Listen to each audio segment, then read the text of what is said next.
question I think we all struggle with: why war fails, and yet we continue to pursue it, and yet so.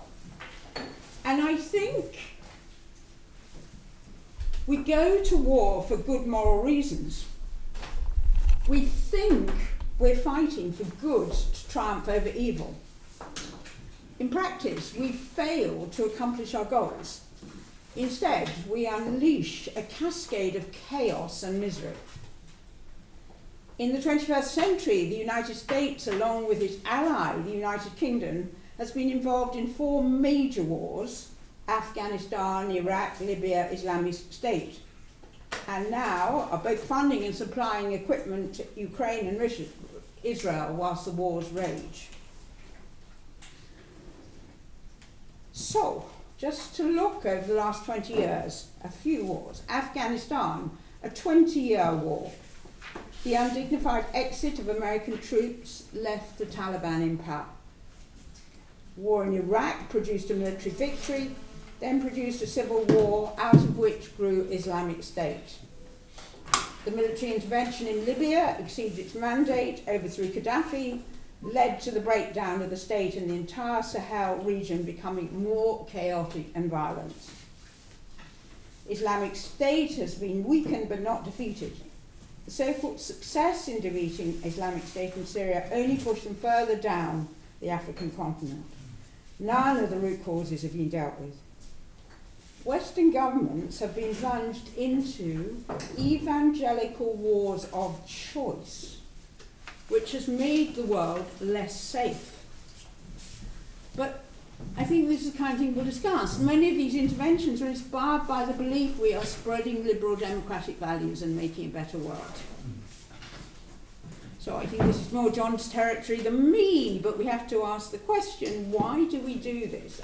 If we're good, we think it's in the name of free speech, freedom of religion, freedom of assembly and of the law, giving people sovereignty, the protection of minority rights, of belief in political pluralism, all very fine ideas. But our experience tells us that we fail. And that countries evolve in their own way and in their own time. And liberal values cannot be imposed by war. In 1999, out of the embers of the Rwandan genocide, Tony Blair delivered a speech in Chicago on the principles of liberal intervention. Many of these efforts amalgamated into the United Nations responsibility to protect. The Chicago speech marked a considerable shift. Instead of British, where we trumpeted liberal values as a ground for intervention, whilst being motivated by what appeared to be a desire not to repeat the horrors of the Rwandan genocide, it set the foundations of several military interventions by Western governments, which resulted in regime change in Iraq, Libya, Afghanistan. In our misguided belief we were potentially nourishing democracy, it led to increased chaos and suffering, and begs serious soul-searching about how liberal democracies use its military force.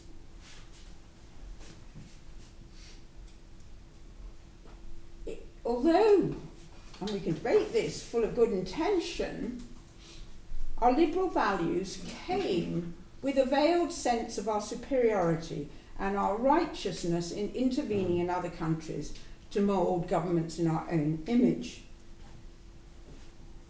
In the global south, we were seen as hypocritical and full of double standards, whether it's the atrocities of the US military meted out in Fallujah or the military supply of weapons by Western governments in Israel. In 2017, Prime Minister Theresa May declared, the days of Britain and American intervention in sovereign countries in an attempt to remake the world in our image is over. But did we learn our lesson? Instead of military interventions, we decided it's better just to provide the weapons so that they can subscribe to our own values. And I just want to add a few things that have been said by outsiders. Kishore Mahbubani, who I'm sure many of you are familiar with, the Singaporean diplomat, the West still believes it can dominate the world. So what the West needs to understand at the most fundamental level, we're moving from a unipolar to a multipolar civilized world, where we have to learn to deal with societies that are different to ourselves. And yet we keep expecting the other side to become, you keep expecting the other side to become like you, to use the same language and to use the same concepts. And then Andrei Kutanov, someone we work closely with, says the United States needs to abandon the rigid opposition between democratic and authoritarian regimes and create a new dividing line around responsibility and irresponsibility. China rejects the notion of universal values, and the US champions and seeks respect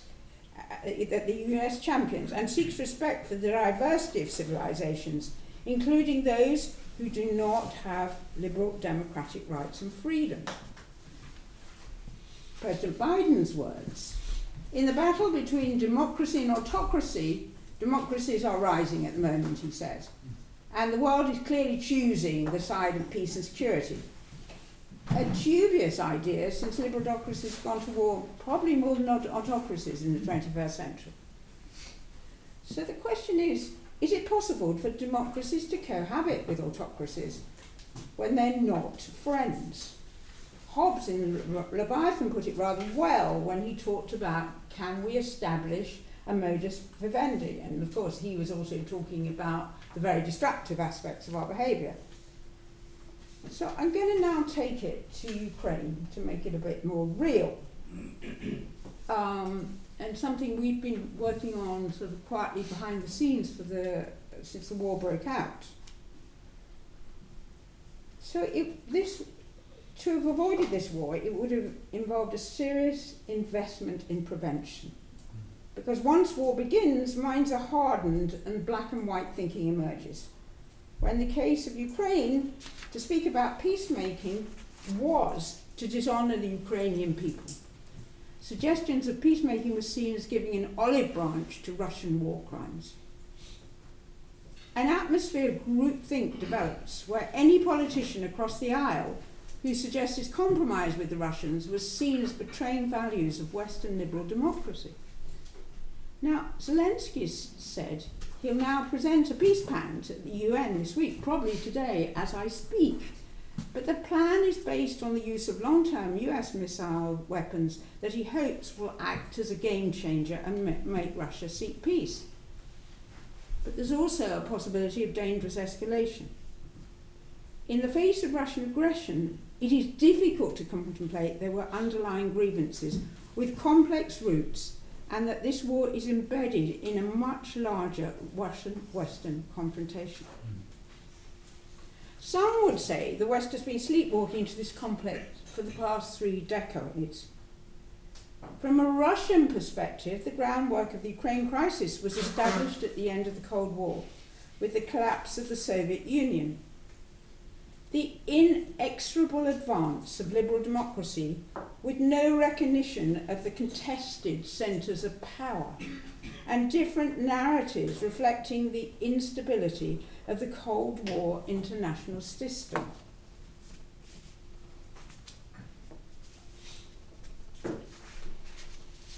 Russia warned that bringing NATO closer to its borders would be seen as a strategic threat that was not heard. Germany and France spoke up for their concerns that the encirclement of Russia would be provocative, but seemed unable to limit the US drive for NATO enlargement. The former Warsaw Pact countries and Baltic states joined NATO to enhance their security. But according to Richard Sakwa, he said, the very act of doing it created a security dilemma for Russia that undermined the security of all. The fateful geopolitical paradox that nature exists to manage the risk creates the risk created by its very existence could be seen as the core of the problem. Ukraine's geography places at the heart of these tensions, and without addressing these issues, with a new security architecture that deals with the insecurities of all parties, it leaves Ukraine very vulnerable. Russia invaded Crimea in 2014 and then again in 2022. There is no question that the Western governments for Ukraine was morally justified. It was a sovereign state that was invaded. But is there was there more that could have been done to avoid these confrontations? Currently, liberal democracies think about the security concerns of their own countries and their friends. We speak about Israeli and Ukrainian security. We do not speak about Palestinian and Russian security. If we address the security concerns of all those, not only our allies, could it make the world feel safer? President Putin warned if NATO edged up on Russian borders, war would be the result. In 2008, President Bush stated Ukraine would join NATO. Both France and Germany warned of the dangers of the expansion of NATO closer to the Russian border. We need to ask, would the US have tolerated a hostile country's military presence on its border in Mexico or Canada? We might have avoided this war if we addressed the security concerns both of Russia and Europe through negotiations of a common European security architect which took into account security anxieties of all sides. Perhaps Western governments could play more of a mediating role, supporting Ukraine to be a bridge between East and West, being more Janus-faced, looking in both directions, not just encouraging Ukraine into our zone of interest. Ukraine has difficult geography, and it always will. And in the end, it will need to find a way to coexist with its Russian neighbour. Might it have been different if we'd encouraged Ukraine to look east and west and not pulled it into our zone of interest? So what else can we do? We need to put in place early mediation processes. Peace negotiators said, we know how to go to war, but we don't seem to know how to get out. Before the war and post the Minsk agreement, there were no sustained mediating processes and implementation of Minsk, and a serious process was required. It would have required the implementation of Minsk II, which would have involved autonomy for a demilitarized Donbass area and real pressure on the Ukrainian government to think about. There was also talk at that point of Ukraine neutrality, but we felt we had no rights to actually influence Ukraine on that. Maybe we have no rights, but the truth is that after this war, Ukraine will not be admitted into NATO, certainly not for a long time, because unless its borders are sorted, we are not going to put ourselves in the position of giving it support. So it could have been that neutrality was a safer option.